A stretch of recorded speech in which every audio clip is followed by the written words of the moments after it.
الحمد لله وكفى وسلام على عباده الذين اصطفى أما بعد فقد قال الله تبارك وتعالى أعوذ بالله من الشيطان الرجيم بسم الله الرحمن الرحيم مثل الذين ينفقون أموالهم في سبيل الله كمثل حبة أنبتت 7 سنابل في كل سنبلة 100 حبة والله يضاعف لمن يشاء والله واسع عليم. عن أبي هريرة رضي الله تعالى عنه أن النبي صلى الله عليه وسلم قال الله عز وجل أنفق يا ابن آدم أنفق عليك.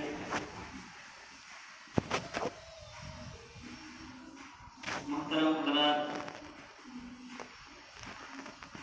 میرے دینی بھائیوں اور عزیز بچوں،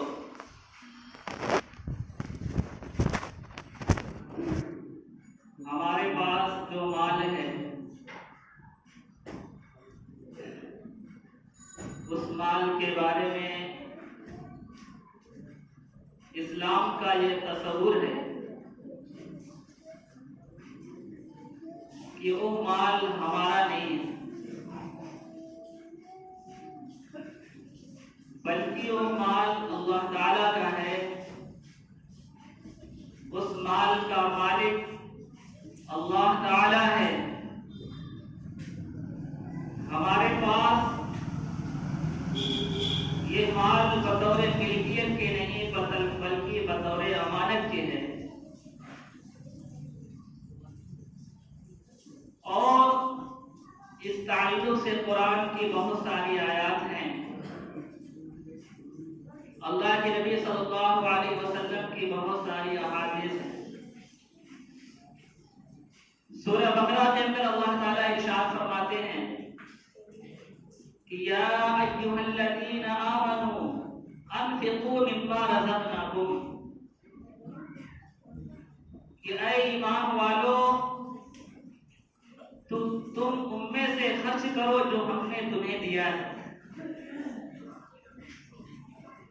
دوسری جگہ سورہ حدید میں اللہ تعالیٰ ارشاد فرماتے ہیں وَأَنفِقُوا مِمَّا جَعَلَكُمْ مُسْتَخْلَفِينَ فِيهِ، کہ تم ان مالوں میں سے خرچ کرو جس مال کا ہم نے تمہیں نائب اور خلیفہ بنایا. جس کے علاوہ بھی بہت سارے قرآن کی آیات ہیں جس سے یہ بات معلوم ہوتی ہے کہ جس مال کے بارے میں ہم یہ کہتے ہیں کہ ہمارا مال یہ حقیقت میں ہمارا مال نہیں ہے. ہم اس مال کے مالک نہیں ہیں بلکہ اس مال کا مالک اللہ تعالیٰ ہے. اللہ تعالیٰ نے بطور امانت کے ہمیں دیا ہے. اللہ تعالیٰ نے جس طریقے سے مال ہمیں بطور امانت کے دیا اس مال کا مالک اللہ تعالیٰ ہے. ایسے ہی ہماری جان ہماری زندگی کا مالک بھی اللہ تعالیٰ ہی ہے. اسی وجہ سے خودکشی کو حرام قرار دیا گیا ہے کہ آدمی اپنی جان خود لے لے. شریعت میں اسی وجہ سے حرام قرار دیا گیا کہ وہ جان ہماری نہیں ہے بلکہ وہ اللہ تعالیٰ کی ہے. اللہ تعالیٰ نے جو ہمیں جان کی امانت دی ہے اس جان کے لینے سے اللہ تعالیٰ نے ہمیں منع فرمایا. لہذا اگر ہم خود اپنی جان لیں اس کا مطلب یہ ہوا کہ اللہ تعالیٰ کی دی ہوئی امانت میں ہم خیانت کر رہے ہیں اور امانت کے اندر خیانت کرنا جائز نہیں ہے، حرام ہے. تو خودکشی اسی وجہ سے حرام ہے کہ وہ جان ہماری نہیں ہے بلکہ اللہ تعالیٰ کی دی ہوئی امانت ہے. اس لیے کسی کا یہ کہنا کہ ہمارا جسم ہماری مرضی، ہمارا مال ہماری مرضی، یہ اس کی بہت بڑی بھول ہے. نہ تو جسم ہمارا ہے نہ تو مال ہمارا ہے. ہمارے جسم کا مالک، ہماری زندگی کا مالک اللہ تعالیٰ ہے، ہمارے مال کا مالک بھی اللہ تعالیٰ ہی ہے۔ اس لیے ایک دن آتا ہے سال میں جس دن آزاد قسم کی عورتیں یہ نعرہ لگاتی ہیں کہ ہمارا جسم ہماری مرضی، ہمارا جسم جو چاہے کرے، حالانکہ ہمارا جسم نہیں، اللہ کا جسم اللہ کی مرضی، وہ اللہ کی امانت ہے ہمارے پاس، لہذا مرضی ہماری نہیں اللہ ہی کی چلے گی۔ مال اللہ کی امانت ہے ہمارے پاس، مرضی ہماری نہیں اللہ کی چلے گی۔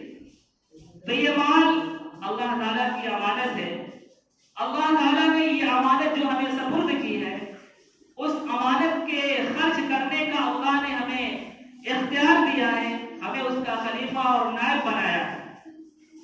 لیکن جس ذات نے ہمیں اس مال کے خرچ کرنے کا نائب اور خلیفہ بنایا ہے، ہمیں نیابت مل گئی، لیکن خرچ کرنے میں ہماری منمانی نہیں بلکہ اللہ تعالیٰ کی مرضی چلے گی۔ اللہ تعالیٰ نے جہاں خرچ کرنے کا حکم دیا ہے وہاں ہم خرچ کریں گے تو امانت کی ادائیگی کرنے والے ہوں گے۔ اگر اس جگہ نہیں بلکہ جن جگہوں میں خرچ کرنے سے اللہ تعالیٰ نے منع کیا ہے، اگر ان جگہوں میں ہم خرچ کریں گے تو ہم امانت کے اندر خیانت کرنے والے ہو جائیں۔ تو بہرحال خلاصہ یہ نکلا کہ جو ہمارے پاس مال ہے وہ حقیقت میں ہمارا نہیں ہے بلکہ اس مال کا مالک اللہ تعالیٰ ہے۔ اب اس مال کے بارے میں اللہ تعالیٰ یہ کہہ رہا ہے کہ انفقوا مما رزقناکم، کہ اس مال کو جو ہم نے تمہیں دیا ہے اس کو خرچ کرو، یعنی اس کو اکٹھا کر کے مت رکھو، اس کو جمع کر کے مت رکھو، جب موقع آئے خرچ کرنے کا اللہ کے راستے میں خرچ کرو، اپنے اوپر خرچ کرو، اپنے گھر والوں پر، اپنے بال بچوں پر خرچ کرو، مدرسے اور مسجد پہ خرچ کرو، جہاں ضرورت خرچ کرنے کی پڑے وہاں خرچ کرو، وہاں اپنے مال کو روک کر کے، اپنے ہاتھ کو سمیٹ کر کے مت رکھو۔ اگر ایسا کرو گے تو تم بخیل سمجھے جاؤ گے، بخل کرنے والے سمجھے جاؤ گے، اور بخل کرنا، کنجوسی اللہ تعالیٰ کو پسند نہیں ہے۔ ہم جو بھی مال اللہ تعالیٰ کے راستے میں خرچ کریں گے، جیسا کہ اللہ کہہ رہا ہے خرچ کرو، تو اس مال کے خرچ کرنے پہ ہمیں کیا ملے گا؟ ایسا نہیں کہ ہم نے خرچ کر دیا تو ہمارے ہاتھ سے نکل گیا، ہمیں کچھ ملے گا نہیں، ایسا نہیں ہے، بلکہ میں نے قرآن کریم کی جو آیت آپ حضرات کے سامنے تلاوت کی، اللہ تعالیٰ اس آیت کے اندر کسی خرچ کرنے کے بارے میں ارشاد فرما رہے ہیں کہ مثل الذین ينفقون اموالهم فی سبیل اللہ کمثل حبۃ انبتت سبع سنابل فی کل سنبلۃ مئۃ حبۃ واللہ یضاعف لمن یشاء، کہ اس آدمی کی مثال جو اپنے مال کو اللہ تعالیٰ کے راستے میں خرچ کرتا ہے، ایسی ہے جیسے کوئی آدمی گیہوں کا ایک دانہ زمین میں ڈالے اور اس گیہوں کے دانے سے گیہوں کا پودا نکلے اور اس پودے پہ 7 خوشے 7 بالیں لگے اور ہر بال میں 100 دانے ہوں، یعنی ڈالا ایک دانہ اور نکلا 700 دانہ،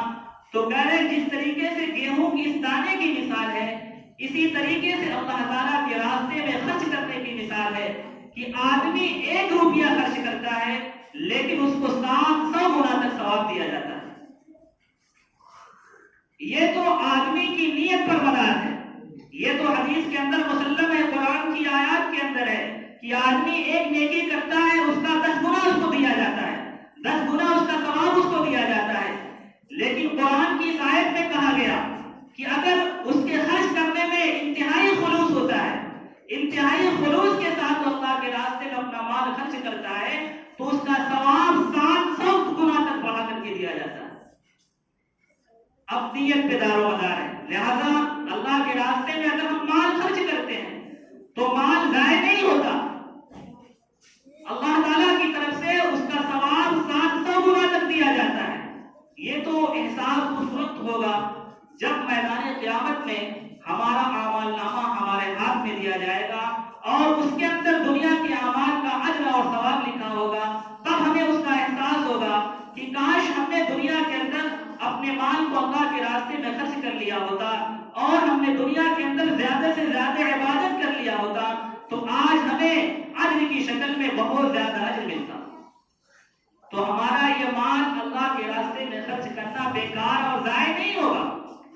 اس لیے موقع جب بھی آئے اللہ کے راستے میں خرچ کرنے کا، مدرسے کی ضرورت ہو، مساجد کی ضرورت ہو، پڑوسیوں کی، غریب غربا کی مدد کی ضرورت ہو، تو ہمیں اپنے حیثیت کے مطابق مال کو خرچ کرنا چاہیے. جیسا کہ میں نے حدیث قدسی پڑھا، اللہ تعالیٰ خود ارشاد فرماتے ہیں کہ انفق یا ابن آدم، اے آدم کی اولاد تو خرچ کر، انفق علیک، میں تم پر خرچ کروں گا. اللہ تعالیٰ ہم سے کہہ رہا ہے کہ اے آدم کی اولاد، جو مال تمہارے پاس ہے اس کو خرچ کرو، ضرورت کی جگہوں پہ اس کو خرچ کرو، اس کو سمیٹ کر کے مت رکھو، اس کو جمع کر کے مت رکھو. انفق علیک، میں تم پر خرچ کروں گا، تمہیں دیا جائے گا. قرآن کی دوسری آیت کے اندر اللہ تعالیٰ ارشاد فرماتے ہیں یمحق اللہ الربا ویربی الصدقات، کہ سود لینے سے مال گھٹتا ہے اور صدقہ کرنے سے مال بڑھتا ہے. سود آدمی بغیر کسی عوض کے لیتا ہے اور صدقہ بغیر عوض کے دیتا ہے. تو بظاہر سود لینے میں مال بڑھنا چاہیے اور صدقہ کرنے میں مال گھٹنا چاہیے، لیکن خالق کون و مکان اعلان کر رہا ہے کہ سود لینے سے مال گھٹتا ہے اور صدقہ کرنے سے مال بڑھتا ہے.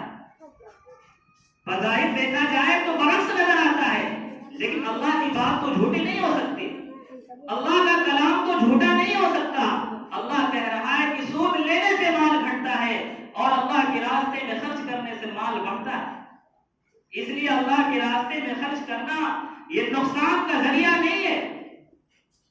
اللہ تعالیٰ اس پر ہمیں اجر دیں گے، مال میں اضافہ ہوگا، برکت ہوگی. یہ اللہ تعالیٰ کا کلام کہہ رہا ہے، اللہ تعالیٰ اعلان کر رہا ہے.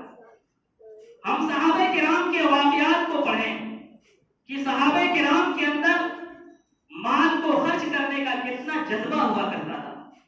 کوئی بھی موقع آتا اپنی حیثیت کے مطابق خرچ کرتے تھے. شریعت کا جو مطلوب ہے کہ آدمی مال خرچ کرے اپنی حیثیت کے مطابق، اپنی حیثیت سے زیادہ نہیں، اپنی حیثیت کے مطابق. ہر آدمی اپنی حیثیت کو جانتا ہے کہ میں کس حیثیت کا آدمی ہوں. اپنی حیثیت کے مطابق آدمی کو اپنا مال خرچ کرنا چاہیے. غزوہ تبوک کا واقعہ مشہور واقعہ ہے کہ سخت تنگی کا زمانہ تھا، قحط سالی کا دور تھا، سخت گرمی کا دن تھا اور تنگدستی کا یہ حال تھا. روایت کے اندر آتا ہے اتنی تنگدستی تھی کہ ایک ایک کھجور پہ دو دو صحابہ اتفاق کرتے تھے. ایک کھجور میں دو صحابی کھا کر کے اپنا دن کاٹا کرتے تھے. تنگدستی کا زمانہ تھا. لیکن ہرقل کی مسلح فوج سے جنگ کا اعلان ہوتا ہے. اللہ کے نبی پریشان ہوتے ہیں کیا کیا جائے. قحط کا زمانہ ہے، سخت گرمی کا زمانہ ہے، سواری کا انتظام کیسے ہوگا، ہتھیار کا انتظام کیسے ہوگا. اللہ کے نبی صلی اللہ علیہ وسلم اپنے دل کی بات صحابہ کے سامنے رکھتے ہیں، اللہ کے راستے میں خرچ کرنے کے فضائل کو بیان کرتے ہیں. صحابہ اپنا دل کھول کر کے اللہ کے راستے میں صدقہ کرتے ہیں.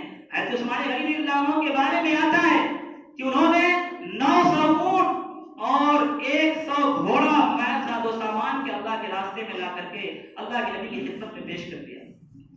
حضرت بکر صدیق رضی اللہ تعالیٰ عنہ اپنے پورے گھر کا سامان لا کر کے اللہ کے نبی کی خدمت میں پیش کر دیا. اللہ کے نبی نے پوچھا ابو بکر تو نے گھر والوں کے لیے کچھ چھوڑا؟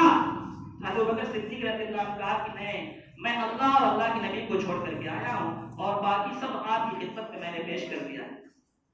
حضرت عمر رضی اللہ تعالیٰ عنہ اس موقع پہ ان کی خواہش تھی کہ آج میں اللہ کے نبی کی خدمت میں اتنا مال پیش کر دوں گا کہ حضرت بکر سے آگے بڑھ جاؤں گا. چنانچہ اپنے مال کا آدھا حصہ گھر چھوڑ دیتے ہیں، آدھا اللہ کے نبی کی خدمت میں لے کر کے آتے ہیں. اللہ کے نبی پوچھتے ہیں کہ کیا کتنا لائے، کچھ گھر والوں کے لیے چھوڑا؟ حضرت عمر رضی اللہ عنہ فرمایا کہ ہاں، آدھا گھر والوں کے لیے چھوڑ کر کے آیا ہوں، آدھا آپ کی خدمت میں چھوڑ لے کر کے آیا ہوں. بہرحال معلوم ہوا کہ اللہ کے نبی حضرت عمر رضی اللہ عنہ جو یہ چاہتے تھے کہ آج ابو بکر سے آگے بڑھ جاؤں گا، پتہ لگا کہ ابو بکر نے تو پورا مال اللہ کے نبی کی خدمت میں پیش کر دیا. تو ان لوگوں کا یہ جذبہ تھا، صحابہ کرام کا یہ جذبہ تھا. جب بھی کوئی موقع آتا دین کا، مذہب اسلام کا، اللہ کے راستے میں جہاد کرنے کا، غریبوں کی مدد کرنے کا، تو دل کھول کر کے خرچ کیا کرتے تھے اپنی حیثیت کے مطابق. اس لیے کوئی بھی موقع ہمارے سامنے آئے تو ہمیں بھی اپنے اس مال کو جس کو ہم اپنا مال سمجھتے ہیں، حقیقت میں اللہ تعالیٰ کا دیا ہوا مال ہے، دل کھول کر کے اپنی حیثیت کے مطابق اللہ تعالیٰ کے راستے میں خرچ کرنا چاہیے۔ اس کا تعلق دل سے ہوا کرتا ہے۔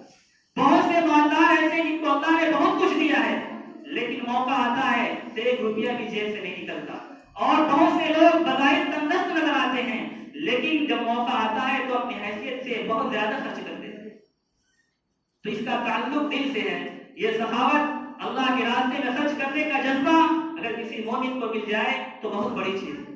تو بہرحال میرے کہنے کا مقصد مختصراً یہ ہے کہ مسجد کے منتظمین حضرات نے مجھ سے ایک بات کہی کہ جمعہ کے دن مسجد تنگ پڑ جاتی ہے، دقت ہوتی ہے پڑھنے میں، اس لیے انتظامیہ کا ارادہ ہے کہ اوپر ایک منزلہ اور تعمیر ہو، اوپر تعمیر کا ارادہ ہے، اور ارادہ ہے کہ اسی آگے جو ہے کہ آنے والے ٹھنڈک کے موسم میں کام شروع کیا جائے۔